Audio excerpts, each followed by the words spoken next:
Court में झूठ बोलने पर क्या सजा हो सकती है? आइए जानते हैं पूरी सच्चाई। क्या आपको लगता है कि कोर्ट में झूठ बोलकर कोई भी केस आसानी से जीता जा सकता है? अगर ऐसा सोचते हैं तो यह वीडियो आपके लिए बहुत ज़रूरी है, क्योंकि कोर्ट में झूठ बोलना केवल नैतिक गलती नहीं, बल्कि कई मामलों में एक गंभीर अपराध भी हो सकता है। इसकी वजह से जेल, जुर्माना और अलग से आपराधिक मुकदमा चल सकता है। आज मैं आपको आसान भाषा में बताऊंगा कि कोर्ट में झूठ बोलने पर क्या-क्या कानूनी परिणाम हो सकते हैं, किन धाराओं में कार्रवाई होती है और क्या हर झूठ पर जेल हो जाती है या नहीं। इसलिए वीडियो को अंत तक जरूर देखें। कोर्ट में जानबूझकर झूठा बयान देना, झूठा हलफनामा देना, नकली दस्तावेज पेश करना या साक्ष्य तैयार करना कानून की नज़र में गंभीर मामला है। इसे सामान्य भाषा में पेर्जरी कहा जाता है। उदाहरण के लिए, आपने शपथ लेकर झूठ बोला। आपने ऐसा दस्तावेज दिया जो आपको पता था कि नकली है। आपने किसी निर्दोष व्यक्ति को फंसाने के लिए झूठी गवाही दी। आपने अदालत को गुमराह करने की कोशिश की।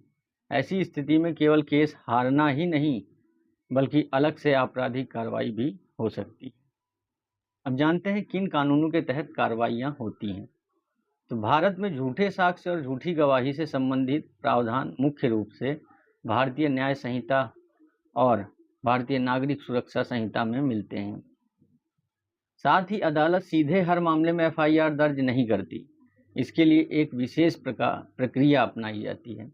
कोर्ट पहले देखती है क्या झूठ जानबूझकर बोला गया है, क्या उसका असर मुकदमे पर पड़ा है, क्या न्याय में बाधा पहुंचाने की कोशिश हुई है। यदि अदालत को लगे कि मामला गंभीर है, तभी आगे कार्रवाई का रास्ता खुलता है। आप जानते हैं क्या हर झूठ पर जेल हो जाती है? तो नहीं, यह सबसे बड़ा भ्रम है। यदि किसी व्यक्ति से भूलवश कोई गलती हो गई हो, याददाश्त में अंतर हो या बयान में सामान्य विरोधाभास हो, तो केवल इसी आधार पर उसे जेल नहीं भेजा जाता। लेकिन यदि अदालत को यह साबित हो जाए कि झूठ जानबूझकर बोला गया, साक्ष्य गढ़े गए, न्याय को प्रभावित करने की कोशिश हुई, तो मामला पूरी तरह बदल सकता है। अब जानते हैं झूठी गवाही देने के परिणाम क्या हो सकते हैं। तो ऐसी स्थिति में सबसे पहला परिणाम, आपके बयान पर अदालत भरोसा करना बंद कर सकती है।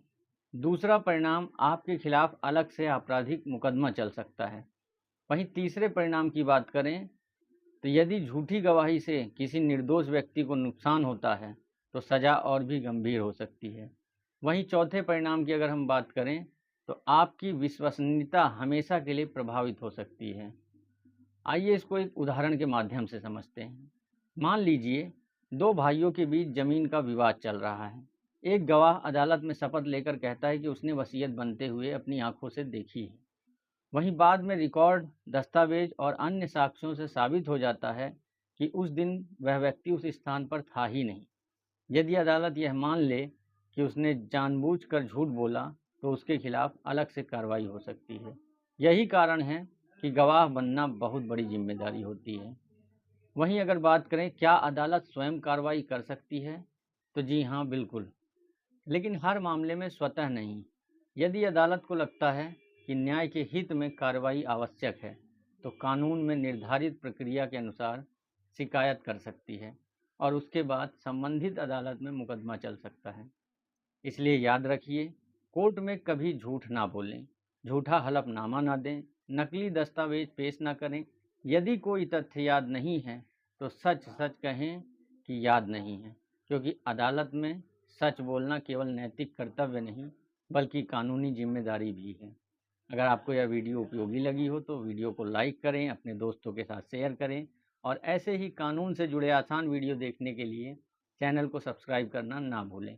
अगर आपका कोई कानूनी सवाल है तो उसे कमेंट में ज़रूर लिखें। और सबसे ज़रूरी बात, इस वीडियो में सामान्य कानूनी जानकारी दी गई है। यह किसी विशेष मामले पर कानूनी सलाह नहीं है। किसी भी विवाद में तथ्य और परिस्थितियां अलग हो सकती हैं, इसलिए आवश्यक होने पर योग्य अधिवक्ता से व्यक्तिगत सलाह जरूर लें। धन्यवाद।